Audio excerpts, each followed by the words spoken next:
Perhatikan, bukan dinasehati, bukan diminta, tapi anak tergerak untuk menolong bapaknya.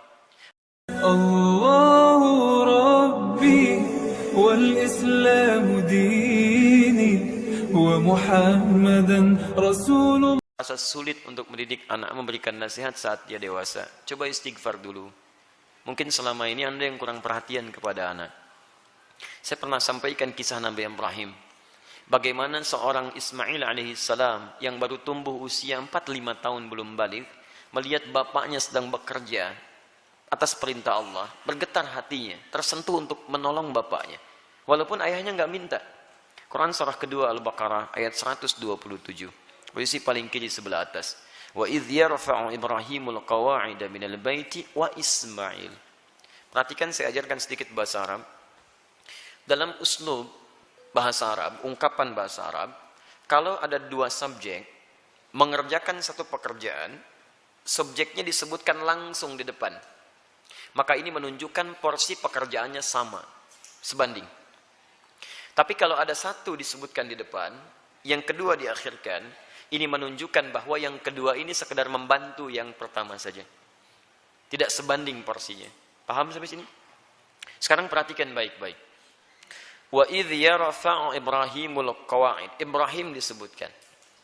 Dan ingatlah ketika Ibrahim diperintahkan oleh Allah meninggikan kembali bangunan Ka'bah yang sempat terkena banjir di masa Nabi Nuh alaihissalam.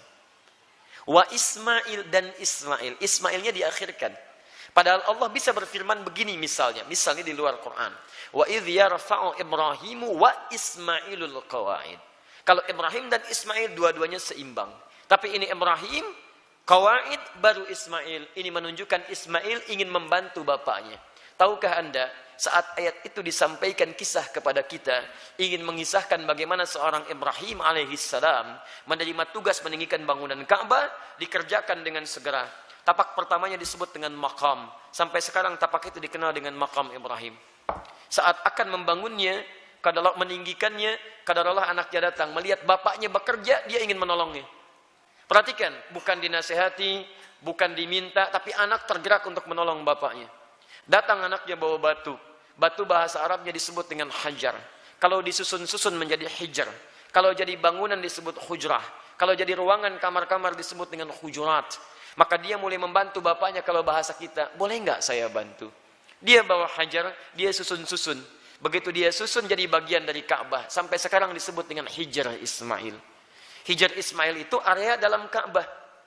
Dan kalau kita sholat di dalamnya, itu termasuk sholat di dalam Ka'bah. Di dulu pada zamannya awal-awal masa Quraisy terjadi kebakaran, menimpa kemudian Ka'bah, ada kerusakan, mereka ingin memperbaiki. Cuman mereka tidak mau mengumpulkan harta yang tidak jelas. Akhirnya orang jahiliyah berusaha mengumpulkan harta yang paling halal. Tuh, orang jahiliyah bangun Ka'bah aja cari yang paling halal. Anda bisa bayangkan. Jadi mereka kumpulkan dan ternyata nggak cukup. Karena nggak cukup, kemudian area Hijr Ismail ini ya tidak tercukupi untuk kemudian dibangun pada area-area yang tertutup dengan area Ka'bah. Maka dibiarkanlah terbuka, sampai sekarang dipelihara keterbukaan itu, dan hikmahnya adalah Allah memberi kesempatan bagi orang yang ingin sholat di dalam Ka'bah. Bayangkan kalau tidak ada area itu, semua orang ingin semangat masuk, antrian macam-macam, tapi Allah berikan keluangan pada kita dengan area seputaran ini. Paham? Tapi intinya, ada sentuhan dari anak, melihat bapak bekerja, dia ingin membantu. Allahu Rabbi wal Islamu dini wa Muhammadan Rasulullah.